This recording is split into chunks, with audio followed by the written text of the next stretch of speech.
এই মুহূর্তে পৃথিবী আরো এক নতুন সুপার পাওয়ার পেয়ে গেল, আর সেই সুপার পাওয়ার আমেরিকা নয়, চীন নয়, সেই সুপার পাওয়ার এখন ইরান। আমেরিকা যুক্তরাষ্ট্র ইরানকে শিক্ষা দেওয়ার জন্য শ্রীমান ডোনাল্ড ট্রাম্প তিনি বিরাট এক নৌবহর পাঠিয়েছিলেন, যাতে ছয়টি যুদ্ধ বিমানবাহী বিরাট রণতরী এক রণসজ্জা করে পারস্য উপসাগরে এসে প্রস্তুত হয়েছিল, ওত পেতেছিল ইরানকে হামলা করবে বলে। সেই রণতরী নিয়ে এবার ডোনাল্ড ট্রাম্প সোজা তার ছয়টি রণতরী এবং মিসাইল ডেস্ট্রয়ার সকলে একসাথে এক রাতে ওমান উপসাগর ছেড়ে সোজা আরব সাগরে পালিয়ে গেল। নেপথ্যে কি? নেপথ্যে সীমাহীন ভয়। আমেরিকা যুক্তরাষ্ট্র ইরানের সামরিক শক্তিতে ভয় পেয়ে লেজ গুটিয়ে পালিয়ে গেল আরব সাগরে অভিমুখ এবার আমেরিকা। ডোনাল্ড ট্রাম্প যে হুমকি দিয়েছিলেন ইরানকে তিনি নজিরবিহীন শিক্ষা দেবেন, এমন ধ্বংসাত্মক আক্রমণ করবে ইরানকে যাতে ইরানের সমস্ত পরিকাঠামো গুড়িয়ে দিয়ে এক মুহূর্তে ফিরে যাবে তার সাধের ইউএসএস আব্রাহাম লিঙ্কন। সেই আব্রাহাম লিঙ্কন আবু মাহাদি মিসাইলে আরব সাগরে সলিল সমাধি হবার ভয়ে এবার প্রাণপণ পালাচ্ছে। 48 ঘন্টার মধ্যে ওমান উপসাগর থেকে 1400 কিলোমিটার পথ পাড়ি দিয়েছে এই আব্রাহাম লিঙ্কন। শুধু আব্রাহাম লিঙ্কন একা না, আরো চারটি যুদ্ধ বিমানবাহী জাহাজ একসঙ্গে তারা পালাচ্ছে রুদ্ধশ্বাসে। ইরানের পাঠানো ড্রোন শাহিদ 139, এই ড্রোনের ভয়ে আমেরিকার সমস্ত যুদ্ধ জাহাজ তার ওই 20,000-এর কাছাকাছি নৌসেনা বাহিনী সকলে রুদ্ধশ্বাসে পালাতে বাধ্য হচ্ছে কেবলমাত্র একটি ড্রোনের ভয়ে। শুনতে হেয়ালি মনে হলেও এটাই সত্য। গতকাল এই ড্রোন যখন মারাত্মকভাবে ধেয়ে যাচ্ছিল আব্রাহাম লিঙ্কনের দিকে এবং লিঙ্কন যুদ্ধ জাহাজের সমস্ত গোপন তথ্যকে যখন ক্যামেরা বন্দি করছিল এবং তেহরানে যখন পাঠাচ্ছিল, সেই অবস্থায় বেগতিক দেখে আব্রাহাম লিঙ্কন যুদ্ধ জাহাজ থেকে F-35, ঠিক শুনেছেন, আমেরিকার সবচাইতে শক্তিশালী যুদ্ধ জাহাজ ব্যবহার করতে হয়েছে এই সামান্য একটা ড্রোন, যা বানাতে ইরানের খরচ হয়েছে মেরে কেটে $1,000। সেই $1,000 দিয়ে বানানো একটা ড্রোন, সেই ড্রোনের মোকাবেলা করতে হিমশিম খাচ্ছে আমেরিকার এই তাবড়তোড় সৈন্যবাহিনী, তার পাঠানো বিরাট বিরাট যুদ্ধ জাহাজ সকলে একসঙ্গে এবার পালাচ্ছে। পালিয়ে প্রাণে বাঁচার চেষ্টা করছে ডোনাল্ড ট্রাম্পের সেই আর্মাডা, যে আর্মাডা পৃথিবীর সবচাইতে শক্তিশালী আর্মাডা বলে ডোনাল্ড ট্রাম্প একাধিকবার সাংবাদিক সম্মেলনে হুমকি দিয়েছিল ইরানকে গুড়িয়ে দেবার। যদি ইরান আমেরিকার কাছে আত্মসমর্পণ না করে এবং তার চাপিয়ে দেওয়ার শর্তে যদি ইরান রাজি না হয়, তাহলে ইরানকে উচিত শিক্ষা দেওয়ার হুমকি দিয়েছিলেন যে ডোনাল্ড ট্রাম্প। সেই ট্রাম্পের বাহিনী পেন্টাগন থেকে আসার নির্দেশে আত্মরক্ষা করার স্বার্থে, নিজেদেরকে বাঁচানোর স্বার্থে এবার পালাতে শুরু করেছে। এই বাস্তবতা দেখুন, এই মুহূর্তে অর্থাৎ আজ যখন আমরা ভিডিও শুট করছি, সমস্ত জাহাজ আব্রাহাম লিঙ্কন তো বটেই, তাছাড়া USS Frank E Petersen, USS Spruance, USS Michael Murphy, এই 4টি যুদ্ধ জাহাজ এখন বর্তমানে আরব সাগরে অবস্থান করছে। অথচ 3 তারিখের আগেই এই যুদ্ধ জাহাজগুলো ইরানকে ভয় দেখানোর লক্ষ্য নিয়ে তারা পারস্য উপসাগরে ড্রিল করছিল। সেই পারস্য উপসাগর থেকে ইরানের নৌসেনার ভয়ে তারা আত্মরক্ষার স্বার্থে এখান থেকে এক রাতে 1400 কিলোমিটার সমুদ্র পাড়ি দিয়ে এই মুহূর্তে আমেরিকার সব ভারী ভারী যুদ্ধ জাহাজগুলো তারা অবস্থান করছে আরব সাগরে। আব্রাহাম লিঙ্কনকে তাক করে যখন শাহিদ ড্রোন প্রায় পৌঁছে গেছিল জাহাজের ওপর। সেই অবস্থায় বেগতিক দেখে বিপুল সংখ্যক নৌসেনা এবং বায়ুসেনা তারা তটস্থ হয়ে ওঠেন এবং তড়িঘড়ি F-35 যুদ্ধ জাহাজ ব্যবহার করে এই শাহিদ 139 ড্রোনকে তারা ফায়ার করে, গুলি করে তারা সেখানে ধ্বংস করে দেয়। কিন্তু এই ধ্বংস হওয়াতে ইরানের বিন্দু মাত্র ক্ষতি হয়নি, কারণ তার আগেই শাহিদ ড্রোনের যা যা করণীয় ছিল, আব্রাহাম লিঙ্কন ওয়ারশিপের যত গোপন তথ্য নথি, সেই সমস্ত নথি তার আগেই নিরাপদে পাঠিয়ে দিয়েছে শাহিদ ড্রোন। আরো মজার ব্যাপার, এই শাহিদ ড্রোন যেখানে মাত্র 1000 ইউএসডিতে নির্মিত হয়েছিল, সেখানে এই শাহিদ ড্রোনকে ধ্বংস করতে গিয়ে আমেরিকা যুক্তরাষ্ট্রের খরচ পড়ে যায় 23,800 ইউএসডি। আমেরিকা যুক্তরাষ্ট্র এসেছিল যুদ্ধ করতে, সেই আমেরিকা যুক্তরাষ্ট্র সামান্য একটা ড্রোনের ভয়ে গোটা আর্মাডা $23,800 খরচ করে একটি ড্রোনকে ধ্বংস করবার পর প্রাণে বেঁচে পালাচ্ছে। আর আরো তাৎপর্যপূর্ণ বিষয়, এই হোয়াইট হাউসের স্পোকসপারসন ক্যারোলাইন লিভিট তিনি জানিয়েছেন সাংবাদিক সম্মেলন করে যে ইরান থেকে আগত আনম্যান্ড একটি ড্রোন বেপরোয়াভাবে লিঙ্কন জাহাজের দিকে ধেয়ে আসছিল। এই অবস্থায় আমেরিকার নৌসেনাদের বাঁচানোর তাগিদে ইরানের এই ড্রোনকে হামলা করে ধ্বংস করা হয়। আমেরিকা এটা বোঝাতে চাইছে যে তারা ইরানকে হামলা করেনি, বরং তারা প্রতিরক্ষার স্বার্থে এই ড্রোনটাকে গুলি করে তারা ধ্বংস করেছে। অন্যথায় ইরান যদি আবার এটাকে যুদ্ধ ধরে নেয়, যদি পাল্টা হামলা করে দেয়, তাহলে কি হবে অবস্থা জানে অলরেডি। কারণ ইরান এই মুহূর্তে তারা আর ডিফেন্সিভ অবস্থানে নেই, বরং এই ক্ষেত্রে সবচাইতে গুরুত্বপূর্ণ ভূমিকা পালন করেছে ইরানের যে সাহসিকতা, তার নেভাল ড্রিল। আমেরিকা ইরানকে ভয় পেতে পারে, তারা ইরানের ভয়ে পালাতে পারে, এই খবর শুধু পদাতিকের অ্যাঙ্কার প্রফেসর আব্দুল হালিম বলছে তা নয়। এই একই খবর প্রকাশ করেছে খোদ ইউরো নিউজ, ইউরোপের অন্যতম বড় সংবাদপত্র ইউরো নিউজ। তারা জানিয়েছে আরো একটি মজার খবর, শুধুমাত্র আব্রাহাম লিঙ্কন যে এখন পালাচ্ছে শুধু এটা নয়, আমেরিকার অয়েল ট্যাঙ্কার মধ্যপ্রাচ্য থেকে তেল ভর্তি করে তারা আমেরিকার উদ্দেশ্যে যাত্রা করেছিল হরমুজ প্রণালী দিয়ে। সেই আমেরিকার পতাকাবাহী জাহাজকে ইরানের 6টি ছোট্ট ছোট্ট নৌকা, একজন করে বন্দুকধারী আইআরজিসির সেনা এমন তাড়া করে যে শেষ পর্যন্ত এই ট্যাঙ্কারের যারা সৈন্যবাহিনী ছিলেন তারা পেন্টাগনে ফোন লাগায় এবং এমন করে পালাতে শুরু করে, শেষ পর্যন্ত আমেরিকার অপর এক যুদ্ধ জাহাজ এসে পাহারা দিয়ে সেই ট্যাঙ্কারকে নিরাপদ জায়গায় নিয়ে যায়। ভাবা যায় আমেরিকা যুক্তরাষ্ট্রের পতাকা যুক্ত তৈল বহনকারী ট্যাঙ্কার, সে সামান্য একটা এইরকম সিঙ্গেল গানম্যান, একজন মাত্র বন্দুক আরোহী আর এইটুকু নৌকা, এইরকম 6টি নৌকা তাড়া করেছে আমেরিকার ট্যাঙ্কারকে। সেই ট্যাঙ্কার এমনকি ইরানের জলসীমাতেও ছিল না, স্ট্রেট অফ হরমুজে ছিল। সেই জাহাজ আন্তর্জাতিক জলসীমার মধ্যেই ইরানের এইরকম একটি ক্ষুদ্র নৌকাকে ভয় পাচ্ছে, প্রাণে বাঁচার চেষ্টা করছে। এটাই এখন আমেরিকার আজকের চিত্র। ইরান অলরেডি সুপার পাওয়ার এবং তার যে সামরিক প্রস্তুতি, তার যে অস্ত্র সম্ভার, আধুনিক উন্নততর যে অস্ত্র সম্ভার, সেই অস্ত্র সম্ভার পেন্টাগনকে হেলিয়ে দিয়েছে। গোটা আমেরিকা যুক্তরাষ্ট্রের এতদিনের যে গুমর ছিল যে তারাই পৃথিবীর একমাত্র আধুনিক সামরিক অস্ত্রের মালিক, সেই অহংকারকে চূর্ণ করে দিয়েছে এখন ইরান।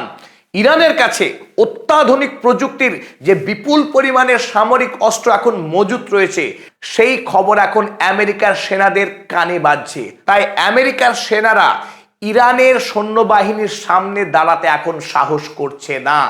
গোটা আরব সাগর জুড়ে এখন ইরানের বিজয় পতাকা পতপত করে উঠছে।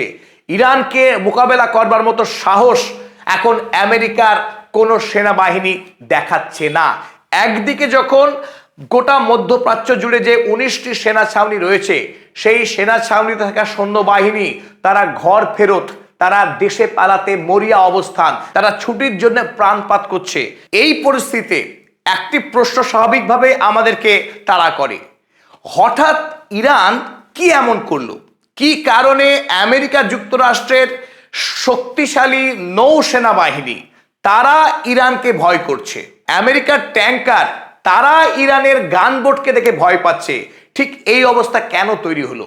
তার ব্যাখ্যা আর কেউ না, খোদ ইরানের সেনাপ্রধান, ইরানের মেজর জেনারেল মাওসাভি। তিনি পরিষ্কার করে জানিয়েছেন যে গত বৎসরের 2025 সালের 12 দিনের যে যুদ্ধ হয়েছিল ইসরায়েলের সঙ্গে ইরানের, সেই যুদ্ধে ইরান অবস্থান নিয়েছিল আত্মরক্ষামূলক, ডিফেন্সিভ অবস্থান নিয়েছিল। তারপরেই ইরান সিদ্ধান্ত গ্রহণ করেছে তাদের যুদ্ধ অবস্থানকে সম্পূর্ণ বিপরীত মেরুতে নিয়েছে। তারা এই মুহূর্তে অফেন্সিভ অবস্থান নিচ্ছেন। After 12 days war we changed our security posture from defensive to offensive। এই শব্দটার মধ্যেই সমস্ত রহস্য লুকিয়ে রয়েছে। ইরান এই মুহূর্তে আক্রমণাত্মক অবস্থান গ্রহণ করছে, প্রিএমপ্টিভ অ্যাটাক। যদি ইরানকে কেউ হামলা করতে আসছে এমন যদি মনে হয়, ইরান আত্মরক্ষার্থে প্রথমে আক্রমণ করে দেবে সেই দেশকে। তার প্রমাণ কিভাবে পেলাম? নেভাল ড্রিল। যখন আমেরিকার এই যুদ্ধ বিমানবাহী একাধিক যুদ্ধ জাহাজ পারস্য উপসাগরে যখন উপস্থিত হলো, তার জবাব দিতে ইরান এক মুহূর্ত বিলম্ব করেনি। এক বিরাট সংখ্যক নৌসেনাকে ইরান পারস্য উপসাগর জুড়ে মোতায়েন করে দেয় এবং তারা সামরিক কুচকাওয়াজ শুরু করে দেয়। আর সেই ইরানি সেনার সঙ্গে যুক্ত হতে কথা দেয় রাশিয়া এবং চীন, অর্থাৎ 3টে দেশের শক্তিশালী নৌসেনা তারা একসঙ্গে পারস্য উপসাগরে ড্রিল করার ঘোষণা দিয়ে দেয়। আর ইরানের নৌসেনারা তারা তাদের সর্বাধুনিক মিসাইল সহ, সাবমেরিন সহ আমেরিকার যুদ্ধজাহাজের নাকের ডগাতে ড্রিল শুরু করে দেয়। এটাই প্রমাণ করে ইরান এখন কখন তাকে আক্রমণ করবে, তারপরে জবাব দেবে, এসবের তোয়াক্কা বা পরোয়া এই মুহূর্তে ইরান করছে না। ইরানের যদি তার ইন্টারনাল সিকিউরিটি থ্রেট মনে হয় কোনো দেশকে বা কোনো শক্তিকে, তাকে শটান আক্রমণ করে দেবে ইরান। কোনো রকম অপেক্ষা বা ভাবনা তারা করবে না। এটাই হচ্ছে এই মুহূর্তে ইরানের অবস্থান। Any miscalculation will result in immediate and uncompromising retaliation by Iranian armed forces। যদি ইরানকে দুর্বল বলে কোনো ধরনের তাকে আক্রমণ করবার চেষ্টা করা হয়, ইরান তার মোক্ষম জবাব দিয়ে দেবেন এবং সেই জবাব দিতে এক মুহূর্ত বিলম্ব করবে না ইরান। এটাই এই মুহূর্তে ইরানের সামরিক স্ট্র্যাটেজি। সেই স্ট্র্যাটেজি নিয়ে এখন ইরান দাঁড়িয়ে রয়েছে। ইরানের এই নৌসেনার কুচকাওয়াজ পারস্য উপসাগর জুড়ে, ইরানের যে নৌবাহিনীর কুচকাওয়াজ, তার অন্যতম আকর্ষণ ছিল এই মিসাইল আবু মাহাদি ক্রুজ মিসাইল। এই মিসাইল সম্পর্কে আমরা ডিটেল ভিডিও করেছিলাম আগেই। কেন এই মিসাইল যুদ্ধ জাহাজ ধ্বংসের ক্ষেত্রে নির্ণায়ক ভূমিকা পালন করতে পারে? এখন সারা পৃথিবীর সমস্ত মিডিয়া হাউস এই আবু মাহাদিকে বলছে অ্যান্টি ওয়ারশিপ মিসাইল, অর্থাৎ যুদ্ধ জাহাজ ধ্বংসকারী একটি মিসাইল, যে মিসাইল এআই অপারেটেড। এই মিসাইলের অন্যতম বৈশিষ্ট্য হলো র্যাডার ইভেসিভ কোয়ালিটি, অর্থাৎ কোনো র্যাডার এই মিসাইলকে ট্র্যাক করতে পারে না। অনায়াসে আবু মাহাদি সমস্ত র্যাডারকে ফাঁকি দিয়ে তার লক্ষ্যবস্তুকে আঘাত হানতে পারে। অন্যদিকে ইরানের নৌবাহিনী তাদের পারস্য উপসাগরের এই 3 দিনের কুচকাওয়াজে সরাসরি আবু মাহাদি মিসাইলকে তারা উৎক্ষেপণ করে দেয়। আর এই উৎক্ষেপণ আবু মাহাদিকে ঘিরে যে সমস্ত ভুল তথ্য ছিল পূর্বের, সেই ভুল তথ্য ভেঙে চুরমার হয়ে যায়। আপনি এখনো যদি সার্চ করেন উইকিপিডিয়াতে গিয়ে আবু মাহাদি যদি লেখেন, আপনি দেখতে পাবেন যে এই মিসাইলের রেঞ্জ হচ্ছে মাত্র 1000 কিলোমিটার। আজকে এখনো সার্চ করলে আপনি দেখতে পাবেন। কিন্তু লেটেস্ট ডেটা কি বলছে, যখন ইরানি সেনারা এই আবু মাহাদিকে আনুষ্ঠানিকভাবে পারস্য উপসাগরে উৎক্ষেপণ করে দেয়। 2600 কিলোমিটার পথ পাড়ি দেয় এই মিসাইল। স্বাভাবিকভাবেই একটি মিসাইল আমেরিকার 5টি যুদ্ধ জাহাজকে পালাতে বাধ্য করে এবং এই আবু মাহাদির যে রেঞ্জ 2600 কিলোমিটার, এই মুহূর্তে ওই 5 জাহাজ আবু মাহাদির রেঞ্জের বাইরে পালাচ্ছে যাতে করে তাদের নিরাপত্তাকে সুনিশ্চিত করতে পারে। না হলে আবু মাহাদি মিসাইলের হাত থেকে রক্ষা পাওয়া ওই জাহাজগুলির সম্ভব নয়। দুটি কারণ। এক, ইতিমধ্যেই আব্রাহাম লিঙ্কন সহ অপর 4 যুদ্ধ জাহাজের ডেটা লিক করে দিয়েছে শাহিদ ড্রোন এই সমস্ত যুদ্ধ জাহাজের যাবতীয় তথ্য ইরানের কাছে পৌঁছে দিয়েছে। ফলে এই যুদ্ধ জাহাজগুলো যে কোনো সময়ে আক্রান্ত হয়ে যেতে পারে, তার সম্ভাবনা অত্যন্ত প্রবল। একদিকে তো ইরানের হাতে এই আব্রাহাম লিঙ্কন সহ সমস্ত যুদ্ধ জাহাজের তথ্য ফাঁস হয়ে গেছে, অপরদিকে আবু মাহাদি এমন এক বিরল, এমন এক ব্যতিক্রমী মিসাইল, যে মিসাইল জলের তলা দিয়ে খোদ আক্রমণ করতে পারে, এমনকি বিশেষ আকৃতির নৌকা থেকে পর্যন্ত এই মিসাইল ছুড়ে দেওয়া যায়। অপর বৈশিষ্ট্য, এই আবু মাহাদি উৎক্ষেপণ করবার পর, অর্থাৎ লঞ্চ প্যাড থেকে লঞ্চ হয়ে যাওয়ার পরেও চাইলে এআই দিয়ে ইচ্ছা মতো এর দিক পরিবর্তন করা যায়, দিক জিগজ্যাগ করা যায় এবং জাহাজের যে অংশে নিরাপত্তা ব্যবস্থা সব থেকে দুর্বল সেই দিক থেকে সরাসরি গিয়ে আঘাত এনে দিতে পারে এই সমস্ত যুদ্ধ জাহাজগুলোকে। ফলে আমেরিকার পাঠানো এই যুদ্ধ জাহাজগুলির নিরাপত্তা সম্পূর্ণরূপে বিঘ্নিত হয়ে যায় আবু মাহাদির উৎক্ষেপণ করবার পর। এবং তারপর যখন ড্রোন এসে যায়, সমস্ত জাহাজ থেকে সার্ভেলেন্স করে ডেটাগুলো লিক করে দেয়। আমেরিকার নেভাল ফোর্স কোনোভাবেই আর মনোবল ধরে রাখতে পারেনি। তারা এই পরিস্থিতিতে ওমান উপসাগর থেকে সরাসরি মধ্য আরব সাগরের দিকে এখন গোপন করছে। আরো একটি মজার ব্যাপার, 3 তারিখ রাতের বেলায় হঠাৎ করে আব্রাহাম লিঙ্কনকে কোনোভাবেই ট্র্যাক করা যাচ্ছিল না অটোমেটিক আইডেন্টিফিকেশন সিস্টেম দিয়ে, অর্থাৎ AIS সিস্টেমের মাধ্যমে পৃথিবীর কোন জাহাজ কোথায় অবস্থান করছে এই মুহূর্তে তা জানবার যে ব্যবস্থা রয়েছে AI সিস্টেম, সেই AI সিস্টেমকে কমপ্লিটলি সাসপেন্ড করে দেয় আমেরিকা। ঘোস্টিং মোডে তার অবস্থান বদলাতে থাকে। এদিকে বিভিন্ন মিডিয়া তখন জল্পনা শুরু করে দেয়, এই বুঝি ইরানকে হামলা করে দিল আব্রাহাম লিঙ্কন। তার একদিন পর নতুন করে যখন AIS সিস্টেম অন করা হয়েছে আব্রাহাম লিঙ্কনের, তখন তার অবস্থানকে জানা যাচ্ছে পারস্য উপসাগর থেকে 800 কিলোমিটার দূরে অবস্থান করছে আরব সাগরে। যে আশঙ্কা করেছিল মানুষ যে হয়তোবা আক্রমণ করতে পারে, হলো ঠিক তার উল্টো। আব্রাহাম লিঙ্কন ইরান থেকে এবার পালাতে শুরু করেছে। আর আব্রাহাম লিঙ্কনের এই গতিবিধি সংক্রান্ত যাবতীয় তথ্য আমরা এই অন ইন্ডিয়া থেকে চেক করে দেখে নিতে পারি। চাইলেই আমরা 1 ক্লিক অ্যাওয়ে সমস্ত তথ্যকে আপনারাও চাইলে ভেরিফাই করে নিতে পারেন। আমেরিকা যুক্তরাষ্ট্র যখন স্পষ্ট পালাবার পথে, নতুন করে ইরান হামলা করবার কোনো সম্ভাবনা যখন আর নেই, মাথায় এখন বাজ পড়ছে mister Benjamin Netanyahu, world's worst war criminal, পৃথিবীর কুখ্যাত যুদ্ধ অপরাধী ওয়ার ক্রিমিনাল, ইসরায়েলি নরখাদক প্রধানমন্ত্রী ফোন করছেন উইটকফকে, PM to Witkoff, Iran can not be trusted. তিনি দাবি করছেন ইরানকে বিশ্বাস করা যাবে না, খামেনিকে বিশ্বাস করা যাবে না। অর্থাৎ আমেরিকা যাতে আক্রমণ করে ইরানকে, তার মরিয়া চেষ্টা করছেন, ইরানকে ধ্বংস করবার শেষ চেষ্টা করছেন এই নরপিশাচ বেঞ্জামিন নেতানিয়াহু। ওদিকে আঙ্কারাতে বৈঠকের চূড়ান্ত প্রস্তুতি হয়ে গেছে। আমেরিকা থেকে স্টিভ উইটকফ তিনি পৌঁছে গেছেন। এর শেষ মুহূর্তে যে আলাপচারিতা, ইরান চাইছে না কোনোভাবেই আমেরিকার সঙ্গে দ্বিপাক্ষিক আলোচনায় বসতে কোনো অবজারভেটিভ স্টেটের মধ্যস্থতায়।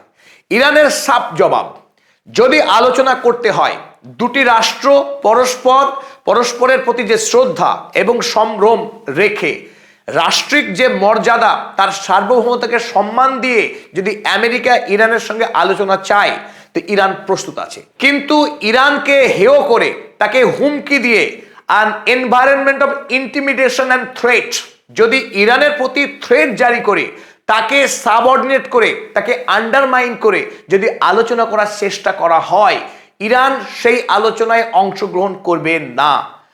দ্বিপাক্ষিক আলোচনা হবে মর্যাদার ভিত্তিতে, পারস্পরিক সম্মানের ভিত্তিতে, সমানে সমানে আলোচনা করতে প্রস্তুত ইরান। ইরানের দাবি এই আলোচনায় ইরান এবং আমেরিকার দুই দেশের বিদেশমন্ত্রী এবং প্রতিরক্ষা মন্ত্রী তারা নিজেদের মধ্যে আলাপচারিতা করবে। এখানে কোনো মধ্যস্থতাকারী তৃতীয় পক্ষের উপস্থিতিকে ইরান মান্যতা দিতে চায় না। আমাদের প্রত্যাশা দুই দেশের মধ্যে আলোচনার মাধ্যমেই সমস্যার সমাধান হবে। 2015 সালে joint comprehensive plan of action ঠিক যেভাবে স্বাক্ষরিত হয়েছিল, নতুন করে আরো একবার ওই একই ধরনের সন্ধি স্বাক্ষরিত হোক, সেটা আমাদের প্রত্যাশা। তারই সাথে ইরানের ওপর থেকে সমস্ত অন্যায় স্যাংশনগুলো প্রত্যাহার করে নেওয়া হোক, যাতে করে ইরানের মানুষ তাদের যে অর্থনৈতিক কষ্ট, সেই কষ্ট থেকে তারা যেন স্বস্তির নিঃশ্বাস ফেলতে পারে।